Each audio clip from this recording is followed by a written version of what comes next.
Gospodine direktore, šta možete vi konkretno za nas da učinite? Recimo, od večeras. U kom smislu? Uopšte, znate koji su problemi policije, šta policija traži? Ja sam policajac. Ja nisam radio drugi posao. Ja ne mogu drugačije razmišljam u odnosu na vas. Znači, ono što je moje ingerencije, što mogu da vam pomogu... Upoznali smo vas sa problematike oko trošenja nenamenskog trošenja goriva. Slažem. Recimo, šta ćete uraditi vi već sutra? Evo, već od sutra ću tražiti kako treba. Pravilnik da se promeni pravilnik u smislu korišćenja službenih vozila. Da jasno decidirano bude ko može koristiti službeno vozilo, pod kojim uslovima, na koji način i zašto. Da se poštuje pravilnik. Da se jednostavno poštuje. Ali bojim se da mi, rukovodioci, suviše sebi dajemo neke prava.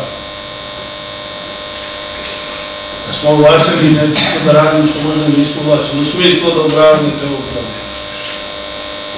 Jednostavno da se utvrdi odgovorno svakako.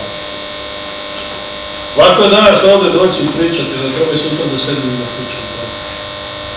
I svi da se pogledaju. Ja ne želim ja da bežem, ja želim prvi da budem primjer. Sebe smatram skromnim čovjekom. To je vida pred sebi. Ali ne želim niko uskrati vam ona pravo da je vama prihvatim. Jer ih sam sebi uskraćam i svima nama. Ali moramo to pravo zajednički koristiti. Ja slažem da sindikati ne treba da razmišljam isto. Ako svi isto vi razmišljate kao sindikati, onda to nije dobro razmišljati. Ali ako je cilj jedan isti, onda je to pravo.